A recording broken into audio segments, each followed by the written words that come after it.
নমস্কার বন্ধুরা, অনুরাগের ছোঁয়ার আজকের পর্বের রিভিউ নিয়ে আমি পৌঁছে গেছি তোমাদের সামনে। বাংলা সিরিয়াল সমাচারে তোমাদের স্বাগত জানিয়ে আজকের পর্বের রিভিউ আমি শুরু করছি। অনেকদিন পর দীপা তার পরিবারকে দেখে খুশি হয়, তার মাকেও জড়িয়ে ধরে, কাঁদতে থাকে। কাকাইকেও প্রণাম করে। কাকাই বলে 5 বছর পর তোমাকে দেখলাম। এরপরে যখন কাকিয়াকে প্রণাম করতে যাবে তখন কাকিয়া কিন্তু প্রণাম নেয় না, বলে ভালোই তো আছো দেখছি। ভাবলাম এত কিছু হারিয়ে তো দুস্থ হয়ে থাকবে। তখন দীপা বলে, আমাকে খারাপ দেখতে কি খুব ভালো লাগে কাকিয়া? তখন কাকিয়া কাঁদতে থাকে আর দীপাকে জড়িয়ে ধরে, বলে না দীপা না। এদিকে সাক্ষ্যদীপ তখন নিজের পরিচয়টা দেয় যে আমি এই রেস্টুরেন্টের মালিক। কিন্তু জানি না কেন সাক্ষ্যদীপকে দেখে কাকিয়া ঠিক পছন্দ করছে না, একটু আলাদাই নজরে দেখছে। কাকিয়া বলে, বাইরে তো শুনতে শুনতে আসলাম এই রেস্টুরেন্টটা নাকি উঠে যাচ্ছে। তখন দীপা বলে, না, কখনোই হতে পারে না। বিং বং কখনো উঠে যেতে পারে না। আমিও তো মাথা তুলে দাঁড়িয়েছি কাকিয়া, বিং বংও দাঁড়াবে। কাকিয়া তখন রেগে যায়। দীপাকে কিছু বলতে গেলে কাকাই চুপ করায়, বলে না, আজকে আমাকে বলতে দিবা, আমি কোনো চুপ করে আজকে থাকবো না।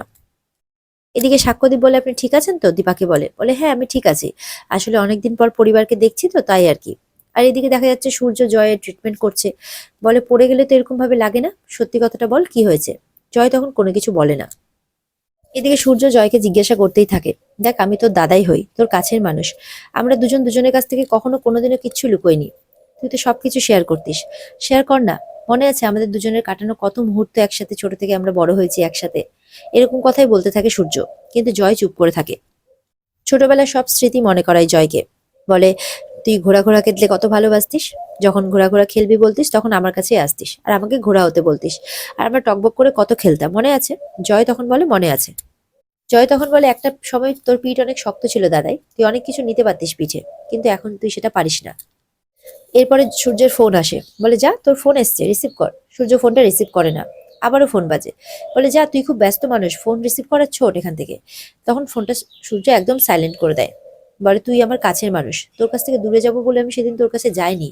তুই বল আমাকে তোর কি হয়েছে। সূর্য বলে, দেখ তুই আমার ভাই, আর আমার ভাইয়ের থেকে আমার কাছে কোনো কিছু ইম্পর্টেন্ট না। সে তুই আমাকে বিশ্বাস কর বা না কর, এটাই সত্যি। বলে, হ্যাঁ, এতটাই সত্যি যে তুই তোর মেয়ের ভয়ে আমাকে তোর বাড়ি পর্যন্ত নিয়ে যেতে পারছিস না। তখন সূর্য কিছু বলতে পারে না। বলে, তুই তো জানিস যে তোর ভাই, তার বউ, আহ, তার ছেলে এখানে একটা সার্ভিস অ্যাপার্টমেন্টে থাকে, রেন্টে থাকে, তুই তো সবই জানিস, জানতিস না? তুই তো আমাকে একটা ঘর দিতেই পারতিস। কিন্তু আর সেই সোনাকে আমি কোলাপিঠে করে মানুষ করেছি। সেই মেয়েটা আমাকে সবার সামনে অপমান করেছে দাদাই, তুই শুনলি? শুনে চুপ করে দাঁড়িয়ে থাকলি, কোথায় ছিল সেই সময় তোর জোর? সূর্য কিছু বলতে পারে না।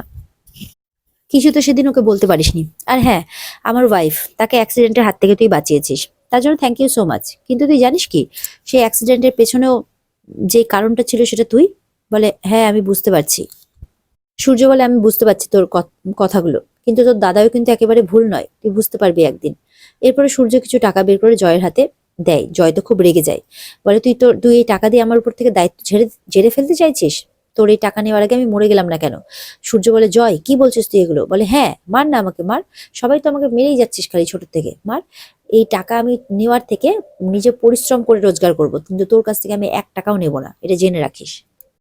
বলে জয় ওখান থেকে বেরিয়ে চলে যায় আর সূর্য চিৎকার করতেই থাকে, জয় জয় বলে ডাকতেই থাকে, কিন্তু জয় আর ফেরত আসে না।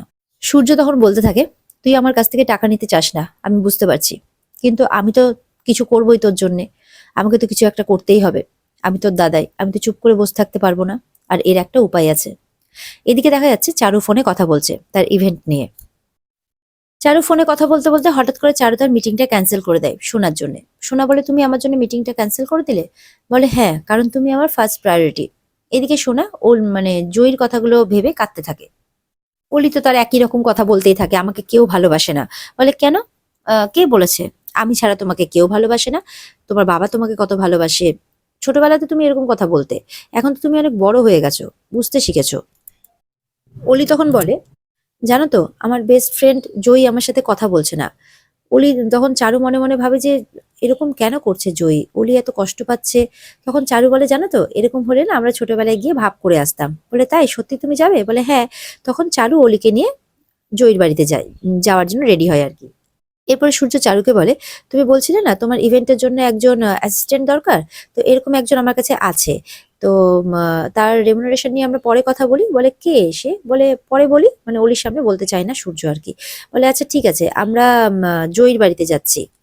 অলি মনে মনে ভাবে, বাবা বাড়িতে ঢুকে আমাকে একটু অ্যাটেনশন দিল না, আমার এদিকে এতটা মন খারাপ।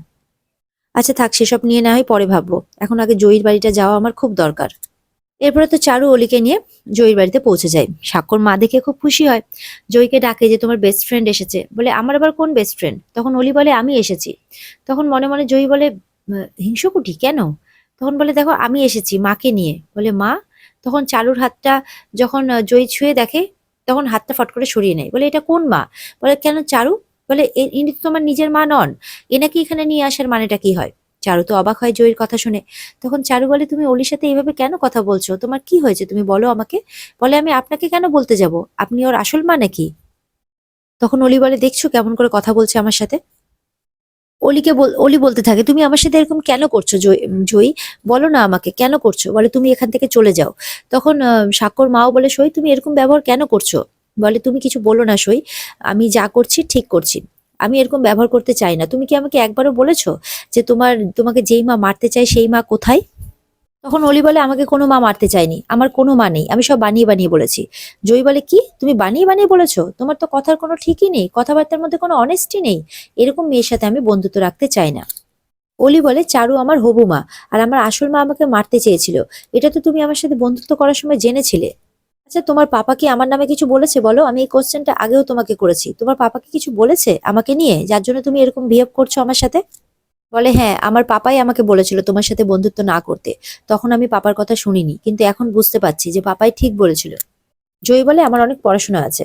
অলি বলে তুমি আমাকে আর আমার মাকে এভাবে অপমান করতে পারো না জয়ী, আমার এখানে আসাটাই ভুল হয়েছে। তখন জয়ী বলে ঠিক আছে তাহলে আর এসো না। জয়ী তো বলে ভেতরে চলে যায়।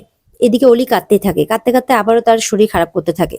তখন স্বাক্ষর মা বলে ওখানে জল আছে, জলটা খাওয়ান। তখন চারু জলটা খাইয়ে দেয়। স্বাক্ষর মা বলে এখন একটু বেটার ফিল করছো? বলে হ্যাঁ। বলে যে কেন যে জয়ী এরকম ব্যবহার করছে আমরা কিছু বুঝতে পারছি না, কালকে হসপিটাল থেকে ফেরার সময় থেকেই করছে। তখন চারু অলিকে নিয়ে সেখান থেকে চলে যায়। এরপরে স্বাক্ষর মা বলে যে আমাকে দেখতেই হবে যে কি হচ্ছে এসব। তারপর জয়ীর কাছে যায়, যে দেখে যে জয়ী কাঁদছে। বলে জয়ী তুমি খুব ভালো মেয়ে, তুমি তো সমস্ত ভাঙা সিচুয়েশনকে জোড়া লাগাতে পারো। আমি জানি তুমি খুব কষ্টে আছো, ওই মেয়েও খুব কষ্টে আছে, তুমি এরকমটা করো না। কথা বলো, কথা বলে সবকিছু ঠিক করে দাও। আমি তোমাকে কোনো কিছু করার জন্য বা বলার জন্য জোর করব না, আমি জানি তুমি খুব ভালো মেয়ে, তুমি সবটা নিজে থেকেই বলবে। ওদিকে জয়ী সমানে কেঁদেই চলেছে। তোমরা কথা বলে মনের ভিতরে যা আছে সবটা বের করে নাও, এইভাবে হলে থাকলে তোমরা দুজনেই কষ্টে থাকবে, কেউ শান্তি পাবে না। কেন ও বলে যে ওর মা ওকে মারতে চাই? ও কি ওগুলো কথা বানায়? তুমি এটা জানার চেষ্টা করো, দেখো তোমার কষ্টটা কমলে ওর কষ্টটাও অনেকটা কমবে। আমি এর মধ্যে থাকতে চাই না, কিন্তু এটা চাই যে তুমি আর কষ্ট পেও না। জয়ী জয়ীকে বলে তো স্বাক্ষর মা চলে যায়। তারপর জয়ী নিজে নিজেই কথা বলে যে মা তুমি কোথায়? তাহলে কি হিংসুকুটি সত্যি কষ্টে আছে? ও কি মনে মনে কিছু একটা ভেবে নিয়েছে? আমাকে বলো মা, কিন্তু ও যা করেছে তার জন্য তো আমি ওকে কোনোদিনও ক্ষমা করতে পারবো না। জয়ী বলে আমি সবকিছু ঠিক করার চেষ্টা করব মা, জানি না কিভাবে করব, তবে চেষ্টা করব। জয়ী বলে এরপরে আমি ওর সামনে কি করে দাঁড়াবো, তুমি আমাকে শক্তি দাও মা, আমি চেষ্টা করব। এরপরে বিংবঙ্গে জয় আর উর্মিও আসে। কাকাই তো খুব খুশি দীপার হাতের খাবার খেয়ে, বলে সে আবার আগের মতো নাকি ফিল করছে। দীপা বলে তাই কাকাই, এইটুকুতেই তুমি সেই আগের মতোই রয়ে গেছো। তখন কাকিয়া যেন কেমন টেরা বাঁকা কথা বলে। বলে হ্যাঁ, এতদিন ছিল না, তোমাকে দেখে এরকমটা করছে, বেশি খুশি হয়ে গেছে, বেশি কথা বলছে। উর্মি বলে হ্যাঁ, কত সুন্দর বাড়ি বাড়ি ফিল হচ্ছে না বাড়িতে না থেকেও। কাকাই বলে এতদিন পর দীপার হাতে রান্না কেমন একটা বাড়ি বাড়ি ফিল হচ্ছে। দীপার রান্না কিন্তু সে একই রকম রয়ে গেছে, বরঞ্চ আরো ভালো হয়ে গেছে। এদিকে জয় মনে মনে চিন্তা করছে যে এতজনের থাকা খাওয়া কি করে চালাবো, খুব চিন্তায় পড়ে গেছে জয়। কাকিয়া কিন্তু চুপ করে ঠাট মেরে বসে আছে একেবারে, যেন একদম দীপাকে পেলেই খপ করে ধরবে। এমনকি খায়ও না, বলে যে আমার খিদে নেই। কাকাই বলে নাও শুরু করো, দীপার মা তো মজা শেখাচ্ছে। কাকিয়া বলে শুরু? আমি তো শেষই দেখতে আছি শুধু। 5 বছর হয়ে গেল দীপা, সবকিছু তো ছেড়ে চলে এসেছো, ছেড়ে এসে তোমরা যে যার মতো ভালোও আছো।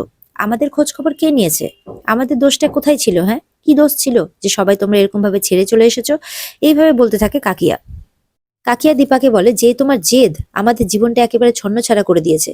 তখন দীপা বলে আমার জীবনটা ছন্নছাড়া হয়ে যায়নি কাকিয়া।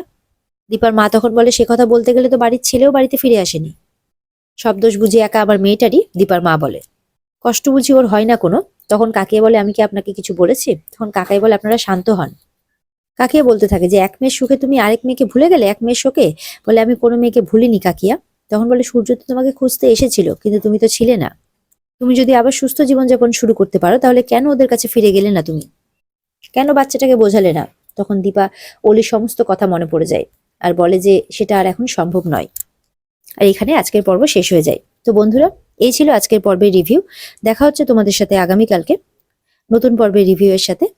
যদি তোমাদের এই পর্ব ভালো লেগে থাকে, তাহলে পর্বকে লাইক, কমেন্ট আর চ্যানেলকে সাবস্ক্রাইব করে দেবে। দেখা হচ্ছে আগামীকালকে। আর যদি এই পর্বের মানে বিস্তারিত তোমরা দেখতে চাও, তাহলে অবশ্যই স্টার জলসার পর্দায় তোমরা নজর রাখবে। তাহলে চলো, ভালো থেকো সবাই, টাটা।